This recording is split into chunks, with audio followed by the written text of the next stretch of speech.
banyaknya Al-Mahdi yang bermunculan.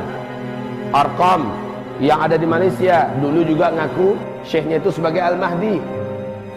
Ahmadiyah Al-Qadiani juga mengaku sebagai Al-Mahdi dan sebagainya, menjadikan Al-Mahdi yang sesungguhnya ketika betul-betul muncul ditolak orang. Bisa masuk akal nggak itu? Iya. Tolong, kata seorang perempuan di zaman salaf dulu, main-main.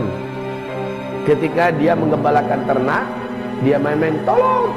Orang-orang kampung pada datang. Perempuan ini sedang menggembalakan ternak. Rupanya dia hanya mempermainkan orang kampung. Ada serigala.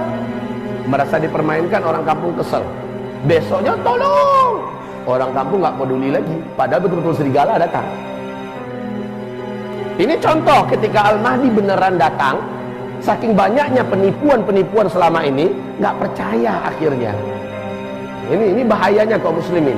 Dan Nabi menyebutkan dalam hadisnya, ketika Al-Mahdi muncul, sepertiga umat beliau menolak kehadirannya, menentang keberadaannya dan kemunculannya.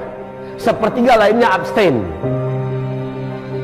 Yang sepertiga menolak ini murtad. Yang sepertiga menolak ini murtad.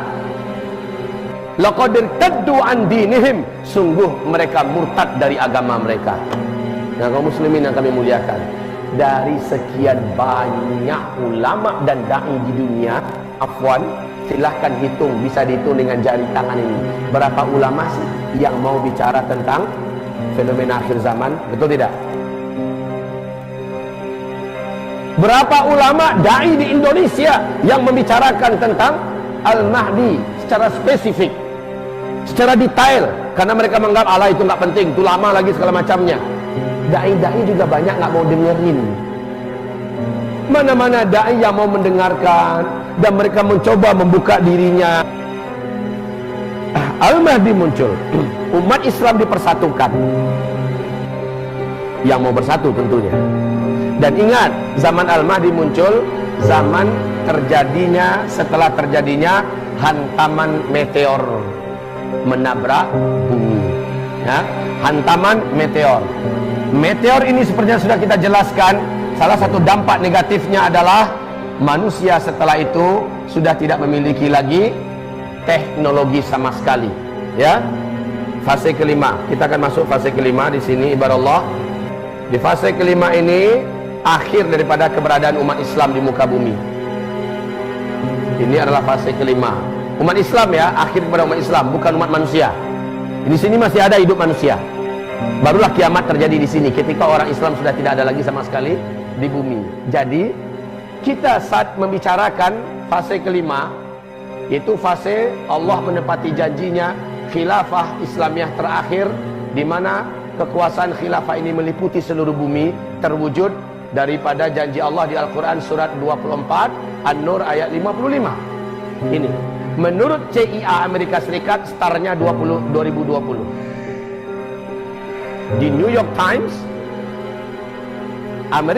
CIA Amerika Serikat mengatakan 2020 khilafah Islamiyah akan kembali mencengkeram bumi ini.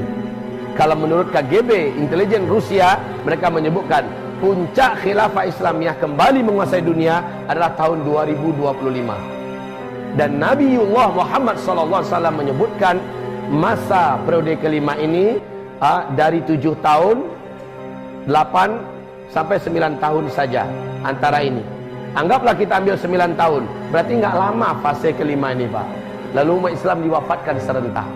Artinya kalau ini benar, memanglah kita di akhir zaman. Hanya saya sudah berulang-ulang menyampaikan, kita tidak perlu percaya dengan penanggalan-penanggalan tahun-tahun yang disebutkan apapun di luar tidak ada dalilnya dari Al-Quran dan Sun. Silakan CIA berasumsi, silakan KGB menyatakan pernyataannya. Kita bukan itu binaan keyakinan kita. Binaan keyakinan kita ma warada alaihi dalil fil Qur'anul Karim was sunnah as-sahihah min Rasulillah sallallahu alaihi wasallam wa majtama alaihi ulama wa hadhihi ummah, ya. Jadi kalau ada ayatnya, ada hadisnya yang sahih, sudah ijma' para ulama, itu yang kita pegang. Dan dalam masalah penanggalan, dalam masalah penepatan bulan, tahun. Kalau tidak ada dalilnya, wajib kita tidak mempercayainya. Sekedar tahu silahkan. Kayak ini nih, sekedar tahu kita, ya silahkan. Mereka ngomong, silakan. Seperti pernyataan mereka pada tanggal 12 Februari, pernyataan NASA Amerika Serikat di New York Times, 12 Februari 2013.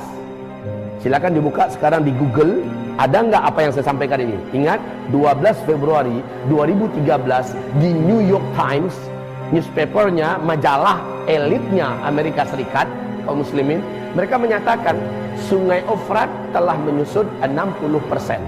Menurut analisis kami, berdasarkan teknologi yang ada dan berbagai macam analisa sains yang mereka miliki, 2014 Sungai Efrat yang ada di Irak akan kering total. Ternyata Pak, analisis mereka ini pada bulan April 2014 betul-betul kering 100% Sungai Efrat.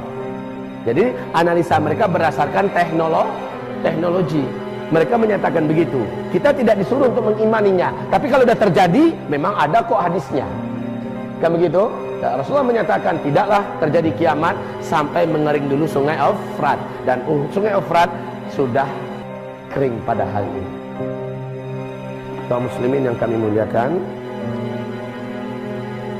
nah kaum muslimin, ketika ada analisa para pakar seperti Amerika dan lain-lainnya, kita tidak diperintahkan meyakininya, mempercayainya. Tahu silahkan. Ya, beda dengan kitab Zikir Akhir Zaman. Zikir Akhir Zaman ini fenomena yang seperti ini diuraikan, tetapi lebih bersifat pada amalan apa yang harus kita buat, amalan apa yang harus kita persiapkan.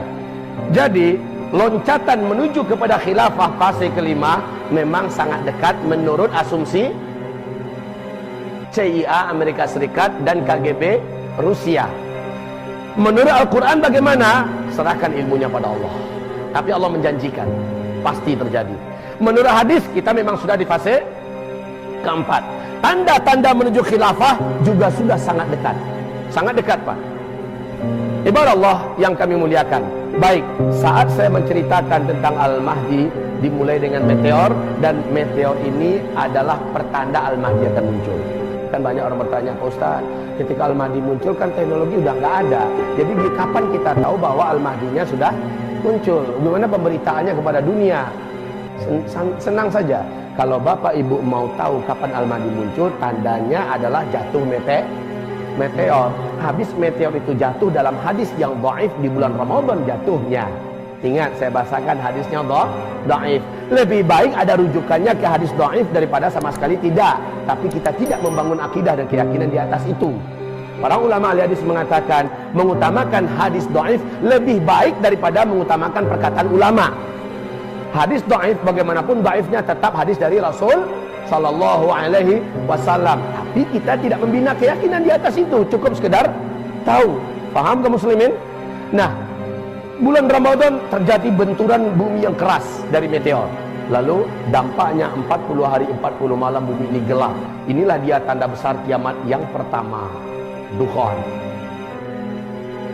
Ya, tanda besar kiamat yang pertama adalah dukhan. Seperti pernyataan Ibnu Abbas radhiyallahu anhu, ya. Kalau meteor sudah jatuh, maka besoknya akan terjadi dukhan. Kaum muslimin yang kami muliakan, di mana akan terjadi ledakan teramat sangat dahsyat. Partikel-partikel bumi yang dihantam oleh meteor ini akan membumbung ke udara, hitam pekat dan sangat panas, gelap gulita bumi ini. Nabi mengatakan 40 hari 40 malam.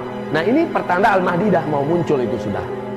Kaum muslimin, panasnya luar biasa. Bumi ini terbungkusi. Orang tak tahu lagi membedakan mana yang siang, mana yang malam. Para sahabat bertanya, bagaimana cara kami menandakan waktu sholat? Nabi mengatakan, kamu kira-kira saja.